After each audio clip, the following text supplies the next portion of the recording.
Good morning. Happy New Year.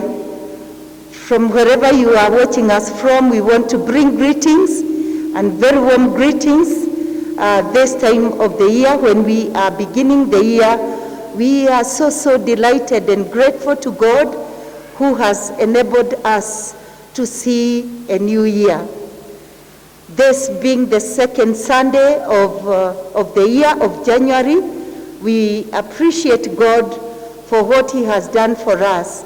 For the 10 days that are now past, we want to praise God together with you from wherever you are watching us from. We want to begin with the word of prayer as we bring the word to you. Let us pray. Almighty God, our Heavenly Father, we want to thank you for your faithfulness and for your graciousness that you have continued to shower on us. We thank you for the year that is past. In the midst of many turbulences and troubles, you have been our God and you remain our God.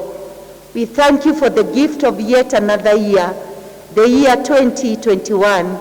We commit before you this year that God, you are going to lead us, you are going to guide us, you are going to hold us with your powerful hand so that in all that we plan to do, in all that we intend to do, in all that we have put in before you, that it will come to a fulfillment.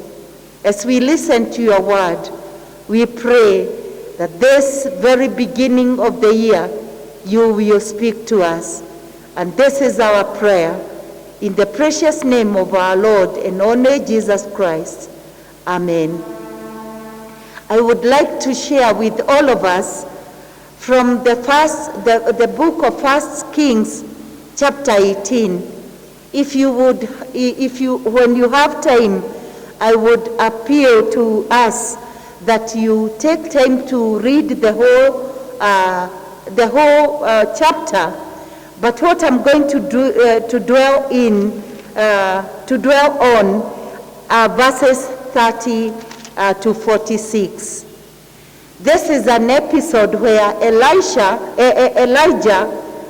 had declared that there is going to be drought and famine in the land of Israel. We know that the leadership and the kingship of Ahab had greatly interfered with the with the worship, only true worship of one God. And there was the introduction of polythesis, or worship of many gods, where Ahab and his kinsmen had introduced. We find that there was a struggle between Elijah and King Ahab, where he was declaring that there is going to be drought and famine. And Ahab is saying that Elijah is tormenting the land of Israel, that he is the one who is making them to suffer. And here we find that a decision had to be made, a situation where choices had to be made. Elijah put across two choices, whether to follow God or whether to follow Baal. And we find that his courage to meet with Ahab is found in this text.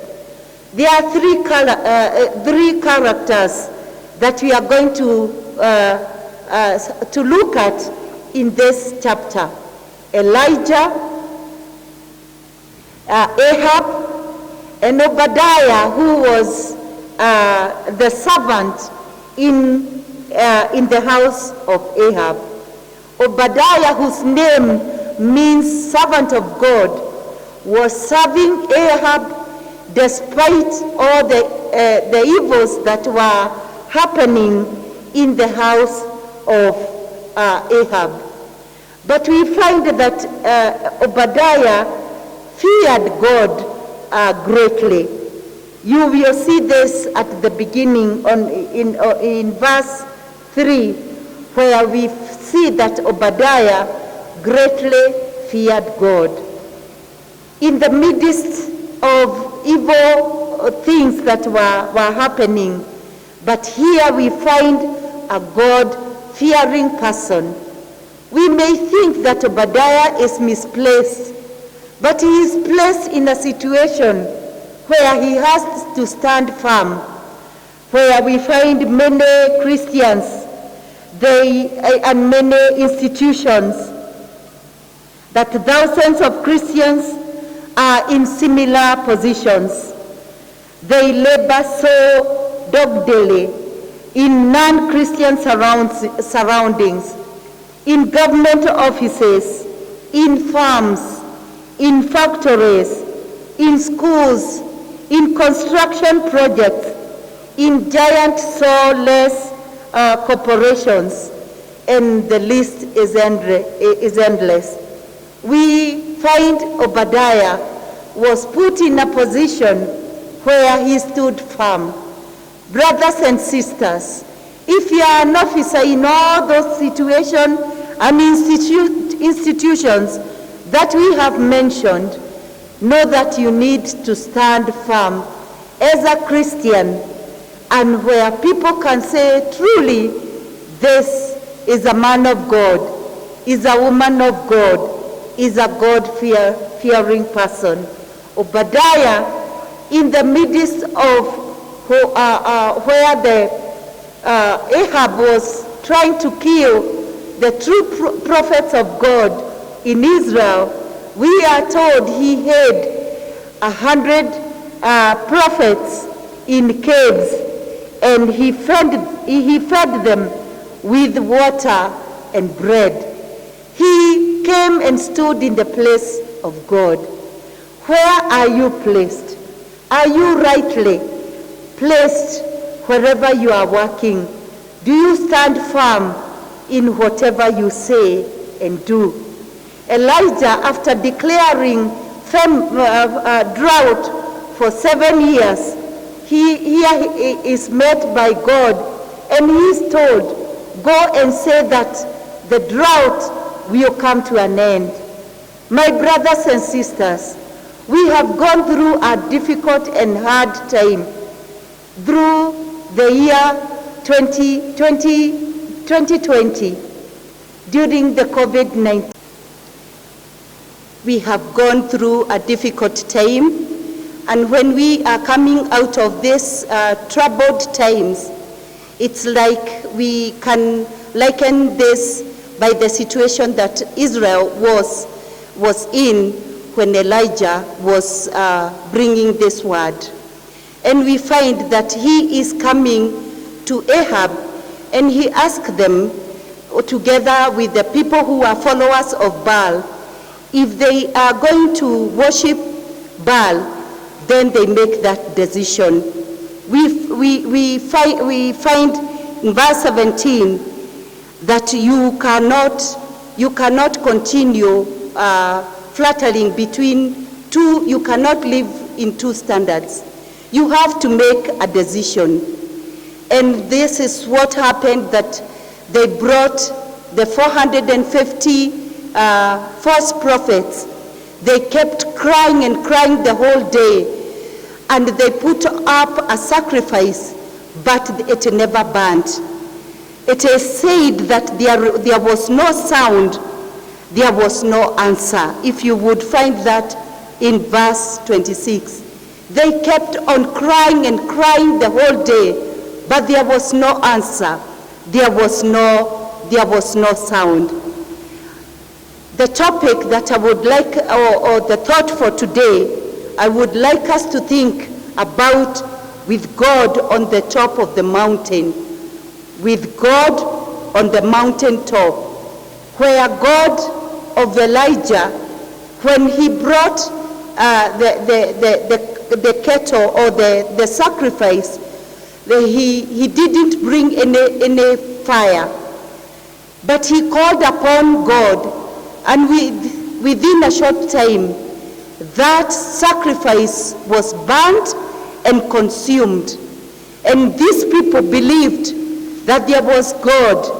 If this God of Elijah could come and bring fire upon this sacrifice and consume it, then they believed that this God was true God, the true God of Israel. God was near. God is near us. He wants us to come out of this pandemic victoriously. Ours is only to believe. There is the conviction, there is the power, there is the energy, there is the conviction that if our God, we are crying unto him and he is hearing us, then this God can be trusted and believed by other nations, by other religions who do not believe in God. Secondly, we see the power that came together with the God of Elijah. Verse 40 says, "Since the prophets of Baal, do not let them escape." So they seized them, and Elijah brought them down to the brook of Kishon and executed them there. The power of God was exposed. The power of God was executed. And finally we find, because of the power that Elijah had and great faith, there was this great energy. Verse 46, "Then the hand of the Lord came upon Elijah, and he gathered up his loins and ran ahead of Ahab to the entrance of Jezreel." We see that Elijah is declaring that rain is going to come, and he's sending his servant to tell Ahab that rain will come. And it definitely came.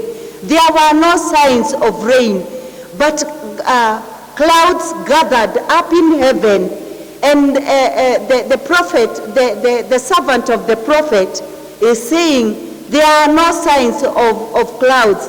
He is told, go and do it one time, not second time, until the seventh time, and you will see the clouds are gathering. My friends in the Lord, until we go and up to the seventh time, that is when we will see the clouds gathering, and we will say that rain is coming. Rain is coming.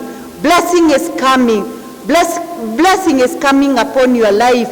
Blessing is coming upon our lives, because God is saying that drought is coming to an end. Drought is coming to an end, and rains are coming. Go up to the seventh time, up to what God has declared. Brothers and sisters in the Lord, we know we are going to come out of this pandemic, and the Lord is going to make us victors. In the name of God the Father, God the Son, God the Holy Spirit. And now may the peace of God, which passes all understanding, keep your hearts and mind in the knowledge of God and of his Son Jesus Christ, and the blessings of God the Father, God the Son, God the Holy Spirit be with you, remain with you, and your beloved ones near and far, as the Lord promises that he is going to take us through this drought and bring us to abundance and prosperity of rain and of his blessings. Amen.